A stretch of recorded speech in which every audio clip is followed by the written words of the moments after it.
Hey guys, we're going to tie the Bowline today, and as Brian mentioned in another one of his videos, Bowline is kind of the quintessential rescue knot, because as you have a Bowline, if you put tension on that loop actually won't cinch down, which makes this ideal for throwing it over your shoulder, putting an arm underneath it, or I think in the video that Brian used, even actually using two Bowlines on the end of a string of paracord to attach a water bottle to a canoe thwart so it doesn't go anywhere. So we're going to be tying the Bowline today. It's actually one of my favorite knots. It's really useful if you have a rope swing or you just need to make anything with a loop on it that won't cinch down. It's fantastic stuff. So we're going to tie it 3 times. One where we already have the other end of the rope engaged, where we just have a loop sitting, and then we're going to tie one at the beginning of a rope. It's the exact same methodology on how we tie the knot, but it just looks a little different. And then the 3rd time, we'll tie it close up, just so that it's easier to see from the distance that you guys are at. So, as we mentioned on every one of our knots, any good knot is a knot that can be tied, holds in place, and then can be untied easily. So the Bowline depends upon us to know certain parts of our rope. We have the standing part, which doesn't do anything, literally just stands there. And then we have the running end, and then the running end just kind of runs all over the place, and it's what forms the knot. So what we need to do is start off with an overhand loop. And an overhand loop, if you go ahead and take a look at the diagram Brian posted in some of his videos, and if you take a look inside of your scout book, is a loop where from working from the standing part towards the running end goes over the standing part to make that loop. So any Bowline starts off with an overhand loop. The next thing is to take the running end and put it up through that loop. And when we do that, this is going to be the knot section, and all of the slack that's going to be happening here in what's now a bite is going to be the actual loop section, so we don't pull this up too tight. So we're going to come up through the hole, very easy, overhand loop, come up through the hole, and it's going to hang out there. A lot of you guys that are starting off learning these knots early on, probably 90% of the time the mistake I see is you guys taking this and pulling it way too high. And then it's hard to tell what is the part that we really need to pay attention to. So when you're starting off your Bowline, be conscious of not pulling up too high. So we have overhand loop, and it's okay to start and restart this 4 or 5 times if you need to. Overhand loop, come up through the loop. So here's the part where we're going to have a loop when we're done. Go behind the standing part, okay? And then go back down in that loop. That's going to be our Bowline.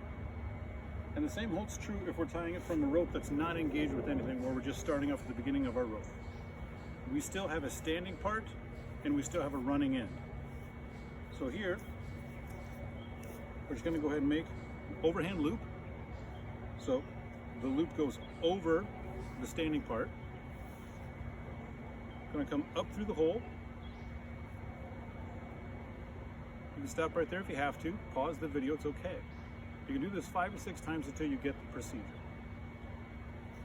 Overhand loop, done. Come up through the overhand loop, not too far, so you actually still have something at the end. Go behind your standing part, then go back down in that loop. And if you don't have enough, just pull a little bit extra up, it's okay. Go behind your standing part, back down in that loop. I'm going to back up so you guys can see what I'm grabbing here, because it makes a difference when you tighten that knot up. And I'll do this again really close. Overhand loop, up through the overhand loop. Okay. We're going to go behind the standing part. Then we're going to go back down through that overhand loop. As I go back down through that overhand loop, you'll see that my running end is laying right along the side of the eventual loop that I want to have. I'm going to grab both of those at the same time. So I'm taking one hand and grabbing my running end and the edge of my loop. And I'm going to grab the standing part, and I'm pulling those apart from each other. And that's what's going to cinch this down and give us a loop. Now, we can put that loop and stretch it, so we can put as much weight as we want onto it, and it's not going to cinch down. And once we're done, we can just grab that loop Doesn't matter how much weight we've put on it. And we can just open it up and untie it. So I'll get close to the camera and I'll try this again, and hopefully you guys will be able to see it. So we're going to take our rope, okay? We have our running end. We have our standing part. Then we have our running end. So I'm going to take my standing part and just hold it off to the side. It literally just stands there. I'm going to make an overhand loop. After I've made my overhand loop, I'm just going to hold it with one hand. I'm not in a rush. Take my running end, come up through that. I'm leaving plenty of slack in there, so I'm going to have a kind of a big hole when I'm done. I have a running overhand loop, my running end, up through my overhand loop, behind my standing part, and then back down through that loop. Now you can see if I had pulled this really tight, this guy might be up here in the way and I get confused. But there's only one loop that I can see here because of the way I've tied it. I'm just going to go back down in that hole and pull them tight. So that's our bowline. One more time.